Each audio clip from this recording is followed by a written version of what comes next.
Meni nazarimda boshqa yozuvchilar bilmayman qanday qarashadi. Meni nazarimda ijodkor, yozuvchi, shoir xalqni dilidagini aytishga mas'ul bo'lgan alohida toifa.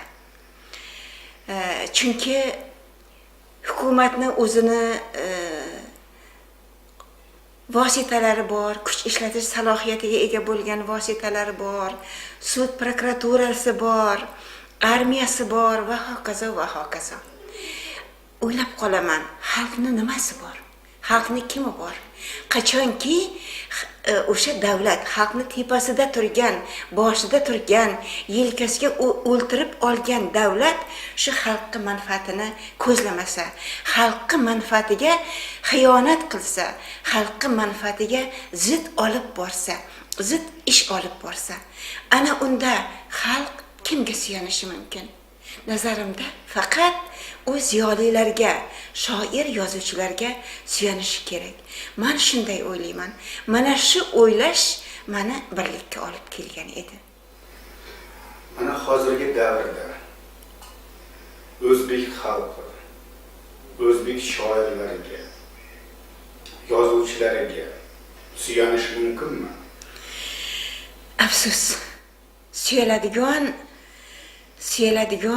suyalishi mumkin bo'lgan shoir yozuvchilarimizni katta bir guruhi, asosiy guruhi, katta guruhi deya olmayman, asosiy guruhi qandaydir qahramonlik unvonlari bilan, qandaydir lavozimlar bilan, qandaydir orden medallar bilan hukumatga sotildi. Hukumat ularni sotib oldi. To'g'rirog'i, hukumat ularni sotib oldi va ularni og'ziga ko'rinmas qulf solib qo'ydi, yanglishmasam agar. Bu qulflar tufayli ular endi xalqni dardini aytish kerak bo'lgan pozitsiyada emas. Ular endi xalqdan butunlay uzoqlashib ketishdi. Men shunga juda ham achinaman. Bir ijodkor sifatida o'zim juda katta mehr bog'lagan ijodkor do'stlarimni xalqdan yiroqlashganiga, xalq bilan ular orasida jarlik paydo bo'lganiga nihoyatda afsuslanaman. Endi shu javobingizdan bir savol tug'iladi. Haqiqiy dunyoga taniladigan yozuvchi, shoir shaxs bo'lishi shart. Yo'q deya bilishi shart.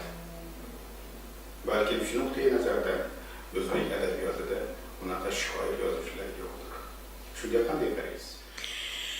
Meni nazarimda bunday shoir yozuvchilar bor, faqat barmoq bilan sanarli, juda oz. Juda ko'pchiligi sukunatda. O'z so'zini aytishi mumkin bo'lganlarni ayrimlari Muhammad Solihga o'xshaganlar chet elda. Bu yerda ham bor. Aytganimday barmoq bilan sanarli. Bular men juda ham hurmat qiladigan xalq yozuvchisi Odil Yoqubov. Bular shoir, buxorolik shoir, hech qachon e'tiqodidan qaytmaydigan, yo'lidan qaytmaydigan, qanday bo'ron uni yiqitishga harakat qilmasin, sinmaydigan Yusuf Jumayev. Bunday ijodkorlar toifasiga men Karim Bahriyevni qo'shkim keladi. Juda e'tiqodli ijodkor sifatida meni tasavvurimda yashaydi u.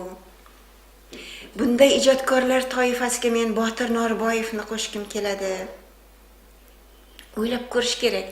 Ehtimol yana bordir. Meni hozir hayolimga kelganlari mana shular. Demak, soni kam. Nihoyatda kam. Endi shu nuqtai nazarda shu shoir yozuvchilar, hozirgi mavjud hukumatga xizmat qilayotgan shoir yozuvchilarni ziyoli odam deb sanash mumkinmi? Ziyoli odam, ziyosi bor odam. Bu ziyo esa xalqqa qaratilishi kerak. Xalqning qalbini yoritish kerak. Xalqni boshida boshqa bir quyosh bo'lib porlashi kerak. Vaholanki mana shunday ijodkorlarni xalqqa yo'naltirilgan nuri yo'q ekan, men ularni bilmadim endi. ehtimol ular o'zlarini ziyoli hisoblashar, ehtimol ziyoli ma'nosiga yetib bormagan qandaydir toifa ham ularni ziyoli hisoblashar, ehtimol hozirgi kechayotgan jarayonlarni qay darajada murakkab ekanligini anglamagan xalqimizni katta bir toifasi ham ularni ziyoli hisoblashar, ularni qadamlariga gullar sochar. Lekin masalan shaxsan men ularni ziyoli deb atashga o'ylanib qolaman. Endi shu katta guruh, hozirgi hukumatga xizmat qilayotgan guruhni hozirgi biz mana 14 yil davrida bo'layotgan nomaqbul ishlarga hissasi bor deb hisoblashimiz mumkinmi? Donolardan biri aytgan ekan, sen o'zingni oqlayapsan, begunohman deyapsan, lekin sen mana shu gunohni, palon gunohni ko'rib turib bir og'iz so'z aytmading-ku. Demak, gunohlarni, mana shu mavjud gunohni katta bir qismi seni ham zimmangda. Ularni shu bo'layotgan qotilliklarni ko'rib turib indamasliklari, bo'layotgan qashshoqliklarni ko'rib turib indamasliklari, bo'layotgan jallodliklarni ko'rib turib indamasliklari, bo'layotgan qancha adolatsizliklarni ko'rib turib indamasliklari mana nazarimda bu hech narsa bilan oqlab bo'lmaydi buni.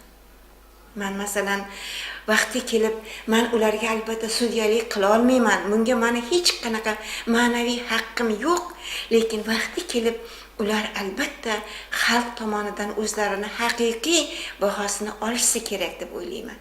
Chunki xalq biladi kim unga fidoyi. Endi shu 90-yillarga qaytsak, nimaga Birlik xalq harakati o'zini birinchi qadamlarida o'zbek tili uchun kurashdi? Sababi o'zbek tili bir oshxona til, oila tiliga aylanib qolgan edi. Hatto oddiy bir ishga kiriladigan bo'lsa, yoziladigan ariza ham rus tilida yozilardi. Masalan, O'zbekiston Yozuvchilar uyushmasi deb ataladi. Men o'zimizni Yozuvchilar uyushmasidan misol keltiradigan bo'lsam, O'zbekiston Yozuvchilar uyushmasining asosiy 95% a'zosi o'zbeklardan iborat yoki turkiy tilga mansub millat vakillaridan iborat. Ozgina foizi o'sha rusiy zabonlardan iborat. Lekin masalan biz o'sha Yozuvchilar uyushmasida biron bir yig'in qiladigan bo'lsak, minbarga chiqadigan bo'lsak, zalda o'ltirgan 3-4 ta odam uchun biz rus tilida gapirishga majbur edik. Hatto o'zbek tilida gapiradigan bo'lsak, bu yerda o'zbek tilini tushunmaydigan, o'zbek tilini bilmaydigan o'rtoqlar o'tirishibdi. Sizdan iltimos, marhamat, rus tilida gapiring deb bizga luqma tashab qo'yishardi. Bizni o'sha yo'nalishga solib qo'yishardi. Shu ma'noda o'sha Birlik xalq harakati juda nazarimda juda to'g'ri qildiki, o'zbek tilini o'zini haqiqiy maqomini olishi uchun kurash boshladi. Bu juda to'g'ri, juda adolatli. Ayni paytda ularning faoliyati til bilan emas, til uchun kurash bilan emas, balki ular qurib borayotgan orol uchun kurashdi. O'lib kelayotgan Rossiya esir mintaqalariga, turli mintaqalariga borib O'zbekistonga o'liga qaytayotgan soldat yigitlarimiz uchun kurashishdi. Ular qashshoqlik uchun kurashishdi. Ular O'zbekistonni biz boqayapmiz deydigan markazni fikrlariga qarshi kurashishdi. O'zini boyliklarini ko'rsatib, umuman men o'sha birlikni ko'targan masalalarni faqat til doirasida emas, uni juda ham kengligini shu o'rinda alohida ta'kidlab o'tishni istardim. Endi shu nuqtalarda mana yaqinda o'zbek tilining qabul qilinishiga, davlat tili sifatida qabul qilinishiga 16 yil bo'ldi. Lekin bir og'iz shu davrda kimlar kurashgan degan gap so'z bo'lgan. Men ayni shu 21 oktyabr kundagi hamma gazetalarni olib nigohdan o'tkazdim, nazardan o'tkazdim. Qani ular til haqida nimadir yozishdi. Odatda bizning gazetalarimiz boshqa paytda til masalasini ko'tarishmaydi-da. Shu 21-oktyabr kelgan kuni shu til bayrami, bu katta bir bayram deb o'zlaricha nishonlashadi va mana shu bayram munosabati bilan ularni yozganlarini o'qib chiqib hayratga tushdim. Ular hammasi go'yo oldindan kelishib olganday bir fikrni alohida ta'kidlashdi.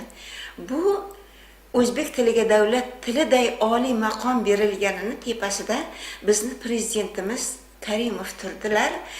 Ularni sobit qadamliklari uchun, ularni mardliklari uchun mana shu oliy maqomga bizni o'zbek tili erishdi degan bir fikrni hamma gazetalar ham jihatlik bilan aytishdi. Vaholanki o'sha til uchun kurashgan fidoyilarni hech qaysisi tilga olinmadi. Nafaqat tilga olinmadi, ular butunlay unutildi. Bu endi juda achinarli hol. Endi mana mustaqillik ham e'lon qilindi. Nimaga mustaqillik uchun kurashgan, demokratiya uchun kurashgan shaxslarga qarshi harakatlar olib shunga hayronman. Bular muxolifatni shiorlarini, birlikni dasturlarini o'zlarini dasturlariga kiritdi. Lekin shu narsa uchun kurashganlarni tepasidan ta'zirlar olishdi. Men bir payt shofyorlikka o'qidim. Shofyorlikka o'qigan paytimda bir odam bir qiziq ibratli gapni aytib qoldi-da. Shu u ham menga o'xshab rolga o'ltira olmadi-da. Aytdiki, qani endi men rolga o'ltirganimda ko'chalarda bironta zog' ko'rinmasa, bironta odam bo'lmasa, faqat mashinam bilan meni o'zim bo'lsam. Endi meni nazarimda ham bizni davlatni tepasiga faqatgina mana shunday niyat bilan kelgan odamlar, shunday niyatli odamlar davlat tepasiga kelib qolishdiki, ular uchun boshqa bir toifadagi xalqni o'ylaydigan odamlar ular uchun ortiqcha edi. Nafaqat ortiqcha, ularga xalaqit berar edi. Ularga kerak bo'lsa, ularni ayblarini ocha bilardi. Ularga o'zlarini tek so'zlarni ayta bilardi. Ularga xalaqit berardi. Ular mana hozir endi 16 yillik kurash nimalar hayot mobaynida biz bildikki, biz mustaqillikka so'zda erishibmiz, amalda erishmabmiz. Chunki bizning xalqimiz ilgarigidan ham qashshoq, ilgarigidan ham huquqsiz, ilgarigidan ham notavon. Agar biz haqiqiy mustaqillikka erishgan bo'lganimizda, birinchi navbatda bizning xalqimizni maqomi ko'tarilgan bo'lardi. Qandaydir bir toifalarni maqomi ko'tarildi, lekin bizning xalqimizni maqomi ko'tarilmadi. Ana shu uchun biz bizni davlat tepasida o'ltirgan odamlarimizga haqiqiy mustaqillik uchun kurashganlar ortiqcha bo'lib tuyuldi va biz shu hali meni nazarimda biz haqiqiy mustaqillikka hali erishmadik degan fikrdaman. Endi masalan, ular ham aksariyati shu zaminning farzandlari, yuqorida o'tirgan xo'jayinlar.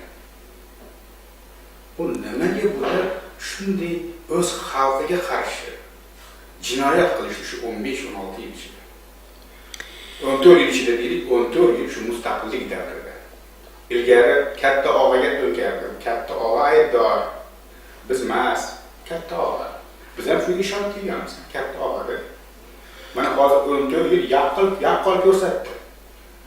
Katta og'a demak bularni bekoriga o'ziga xizmatkor qilmagan ekan.